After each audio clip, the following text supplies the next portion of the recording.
सरकारी बैंकों को प्राइवेट हाथों में बेचने से पहले केंद्र सरकार को इस साल 2 कानूनों में संशोधन करना होगा।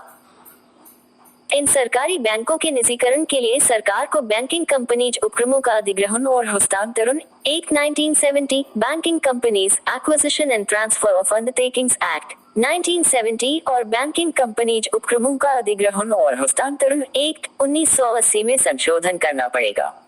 ये दोनों कानून बैंकों के राष्ट्रीयकरण से संबंधित हैं। यही कारण है कि सरकारी बैंकों के निजीकरण से पहले इन दोनों के कुछ प्रावधानों में संशोधन करना होगा।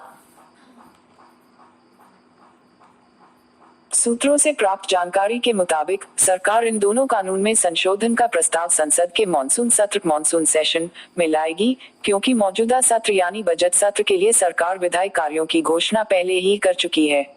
इस वजह से ये संशोधन मॉनसून सत्र में पेश हो सकते हैं। आपको बता दें कि बजट सत्र में 38 विधेयक बिल्स चर्चा के लिए प्रस्तावित हैं।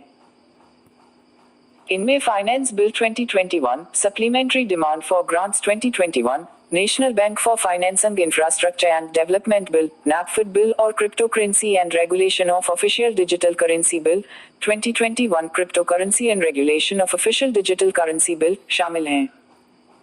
केंद्र सरकार ने उन 4 सरकारी बैंकों को शॉर्टलिस्ट कर लिया है जिनका प्राइवेटाइजेशन होना है। जिन बैंकों को निजीकरण के लिए चयनित किया गया है उनमें bank of Maharashtra, bank of India बोई, इंडियन ओवरसीज बैंक और सेंट्रल बैंक ऑफ इंडिया शामिल है। समाचार एजेंसी रॉयटर्स की रिपोर्ट के मुताबिक इन 4 में 2 बैंकों का प्राइवेटाइजेशन अगले वित्त वर्ष यानी 2021-22 में हो सकता है। बैंकों के प्राइवेटाइजेशन की प्रक्रिया 5 से 6 महीने में शुरू होने की उम्मीद है। सरकार पहले मिड साइज बैंकों का निजीकरण करेगी, जहां काम करने वाले लोगों की संख्या कम है। बैंक ऑफ इंडिया बोई में 50,000 को करीब कर्मचारी काम करते हैं और सेंट्रल बैंक ऑफ इंडिया में काम करने वाले लोगों की संख्या 33,000 के करीब है। वहीं इंडियन ओवरसीज बैंक में 26,000 और बैंक ऑफ महाराष्ट्र में 13,000 कर्मचारी काम करते हैं। इस वजह से उम्मीद है कि सरकार पहले बैंक ऑफ महाराष्ट्र के निजीकरण की प्रक्रिया शुरू कर सकती है, क्योंकि कर्मचारियों की संख्या कम होने से सरकार को कम विरोध झेलना पड़ेगा। बैंकों के प्राइवेटाइजेशन में सरकार बैंक में कर्मचारियों की संख्या, ट्रेड यूनियन का दबाव और इसके राजनीतिक असर का आकलन करने के बाद ही अंतिम फैसला लेगी। प्राप्त जानकारी के मुताबिक सरकार इन दोनों कानून में संशोधन का प्रस्ताव संसद के मॉनसून सेशन में लाएगी, क्योंकि मौजूदा सत्र यानी बजट सत्र के लिए सरकार विधायी कार्यों की घोषणा पहले ही कर चुकी है। इस वजह से ये संशोधन मॉनसून सत्र में पेश हो सकते हैं। आपको बता दें कि बजट सत्र में 38 विधेयक बिल्स चर्चा के लिए प्रस्तावित हैं।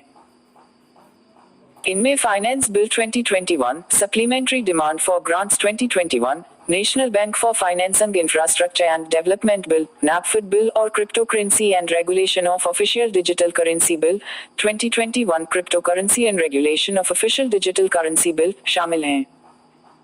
केंद्र सरकार ने उन 4 सरकारी बैंकों को शॉर्टलिस्ट कर लिया है जिनका प्राइवेटाइजेशन होना है। जिन बैंकों को निजीकरण के लिए चयनित किया गया है उनमें bank of Maharashtra, bank of India बोई, इंडियन ओवरसीज बैंक और सेंट्रल बैंक ऑफ इंडिया शामिल है। समाचार एजेंसी रॉयटर्स की रिपोर्ट के मुताबिक इन 4 में 2 बैंकों का प्राइवेटाइजेशन अगले वित्त वर्ष यानी 2021-22 में हो सकता है। बैंकों के प्राइवेटाइजेशन की प्रक्रिया 5 से 6 महीने में शुरू होने की उम्मीद है।